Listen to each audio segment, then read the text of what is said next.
Hello दोस्तों, स्वागत है कुमार 96 में। क्लास 10th के लिए ही साइंस का नोट चल रहा है आपके लिए। इसके पहले साइंस में हमने फिजिक्स का जो क्लास आपका चैप्टर 10 है वो खत्म हो चुका है। चैप्टर 10 में जो प्रकाश का परावर्तन अपवर्तन होता है फिजिक्स के लिए, उसमें आपको बेसिक से बहुत बढ़िया बताया गया है और उसमें आपका बेसिक से आपको पूरा नोट्स बताया गया है। उसके बाद जितने आपका अपवर्तन होता है, लेंस होता है, उसको जितने न्यूमेरिकल आते हैं सारा बताया गया, जाकर देख सकते हैं। प्ले लिस्ट बना दिया गया है, बहुत इंपॉर्टेंट है। ऐसा नोट्स आपको कहीं नहीं मिलेगा। नोट्स बना लीजिए और उसको पढ़िए। पेपर आपका 100% इसी पे क्वेश्चन फंसे, ये क्वेश्चन बना जाएगा। नोट्स बताया जा रहा है और साथ में न्यूमेरिकल बताया जा रहा है, वही न्यूमेरिकल जो एग्जाम में आने वाले हैं। प्लीज़ चैनल पर सब्सक्राइब कर लीजिएगा। और इसी चैनल पर मैथ भी चल रहा है। मैथ में आपका chapter 1, chapter 2, chapter 3, chapter 4, chapter 5.1 में 3 क्वेश्चन खत्म हो चुका है, जाकर देख सकते हैं। एक से एक विधि बताया गया है और वही क्वेश्चन बताया गया है। सारे एनसीईआरटी सब के सब एनसीईआरटी नोट्स, एनसीईआरटी के क्वेश्चन मैथ और फिजिक्स का, ठीक है। तो प्लीज़ चैनल पर सब्सक्राइब कर लीजिएगा और पूरा जाकर प्ले लिस्ट बना दिया गया है, जाकर वहाँ पर देख सकते हैं, ठीक है। तो चलिए स्टार्ट करें वीडियो फटाफट। आपको इसके पहले हमने निकट दृष्टि दोष बता चुका हूँ, ठीक है। उसके आगे का है, ठीक है। आज बताऊँ दूर दृष्टि दोष क्या होता है। जो देखिए, जो आपका दृष्टि दोष होता है आपका 4 प्रकार का होता है। ये मेन 3 प्रकार का होता है, ठीक है। एक आपका अपवाद है, पहला होता है निकट दृष्टि दोष, दूसरा होता है आपका दूर दृष्टि दोष, तीसरा होता है जरा दृष्टि दोष और चौथा होता है अबिंदुकता, जो कि अपवाद है। तो मेन आपका 3 है। मैंने अगर वेरी इंपॉर्टेंट कहा जाए तो 2 ये है, एक निकट दोष का होता है और दूर दृष्टि दोष का होता है, ठीक है। जरा दृष्टि के लिए उतना इंपॉर्टेंट नहीं। आपका वोकल पूछता है कि कौन सा लेंस उपयोग किया जाता है इसके लिए, ठीक है, ठीक है ना। तो इसमें ध्यान रखिएगा, निकट दोष में अवतल लेंस का उपयोग किया जाता है। निकट दोष वो दोष होता है निकट की वस्तु दिखाई देती है लेकिन दूर की वस्तु नहीं दिखाई देती है, ठीक है। मैं वीडियो बना चुका हूँ, जाकर देख सकते हैं, ठीक है। प्लीज़ चैनल पर नए सब्सक्राइब, लाइक, शेयर, कमेंट जरूर कर लीजिएगा।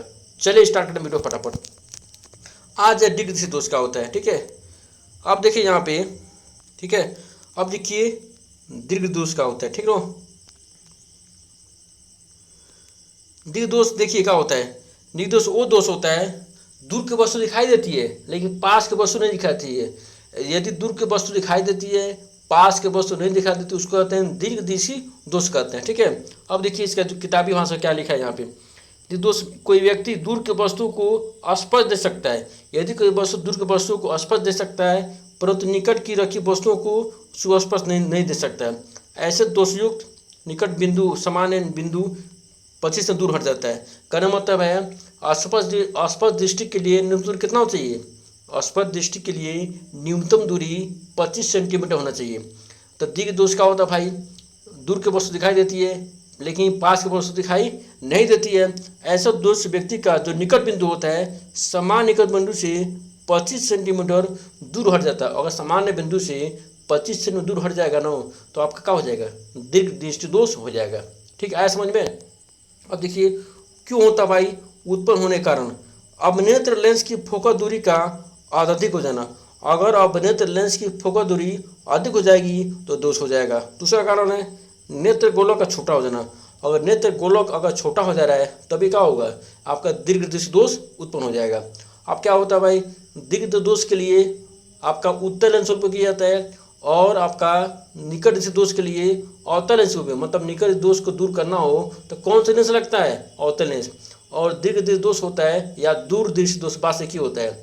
या तो कहिए दूर दृष्टि दोष कहिए या दीर्घ दृष्टि दोष, दोनों बात एक ही होता है। तो दूर दृष्टि दोष के लिए कौन से लेंस उपयोग किया जाता है भाई, उत्तल लेंस का। तो निवारण इस दोष का उपयोग क्षमता उत्तल लेंस का इस्तेमाल करके संशोधित किया जा सकता है, ठीक है। कौन से लेंस उपयोग किया जाता है, उत्तल लेंस का, ठीक है, याद रखिएगा। आता है फिगर बनाने के लिए, इस फिगर देख लीजिएगा इसको अच्छे से बढ़िया से, ठीक है ना।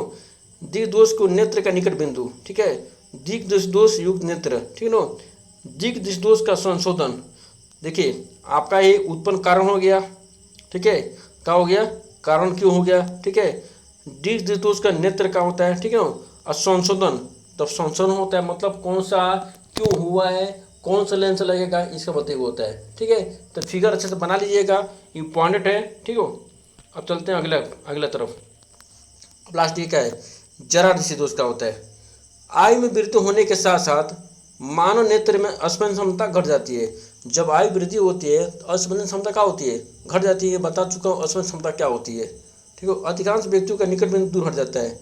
इस दोष को जरा दूरदृष्टि दोष कहते हैं। अधिकांश भी को जो निकट बिंदु होता है क्या होता है, दूर हट जाता है, इसी को कहते हैं जरा दूरदृष्टि दोष कहते हैं। कारण क्यों होता है, पश्चिमावी पेशियां धीरे धीरे दुर्लभ मतलब कमजोर हो जाती हैं और क्रिस्टलीय लेंस की लचीलेपन में कमी आने के कारण उत्पन्न होता है। ठीक है, क्यों होता है भाई, क्योंकि पश्चिमावी पेशियों को धीरे धीरे क्या होते हैं, कमजोर हो जाती हैं, और जो क्रिस्टलीय लेंस होता है ना उसमें क्या होता है, लचीलेपन आ जाता है।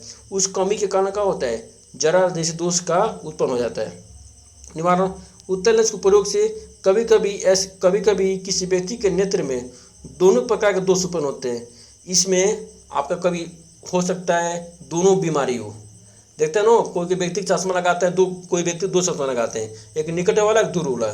तो निकट देखना होता है तो निकट दृष्टि दोष लगाते हैं चश्मा अवतल लेंस वाला, और तो दूर देखना होता है तो दूर दृष्टि दोष लगाते हैं, आपको उत्तल लेंस वाला चश्मा लगाते हैं। यानी उस व्यक्ति को जरा दृष्टि दोष हुआ, मैंने दोनों प्रकार बीमारी है, दूर वाला भी और निकट वाला भी। ठीक है, निकट दृष्टि दोष और दूर दृष्टि दोष होता है। ऐसे व्यक्तियों के लिए प्राय डिफोक्सी लेंस, जिन व्यक्तियों के लिए जड़ दोष में आकर निकट बिंदु और दूर बिंदु मतलब निकट दोष और दूर दोनों बीमारी है, उनके लिए कौन सा लेंस लगता है भाई, डिफोक्सी लेंस का आवश्यकता होती है। ऊपरी भाग अवतल लेंस का और निचली भाग उत्तल लेंस का होता है। ऊपर भाग अवतल लेंस का और नीचे भाग कौन सा होता है, उत्तल लेंस का होता है। ठीक है, दोनों नेत्रों का सिर पर सामने की ओर स्थित होने का लाभ, दोनों नेत्र का सिर पर सामने होने का लाभ क्या भाई, इससे हमें त्रिविम चाक्षुषी का लाभ मिलता है।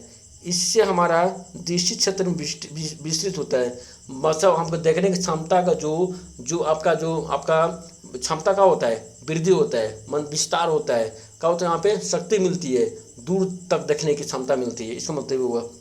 इससे हमें धुंधला चीज़ों को भी देख पाते हैं।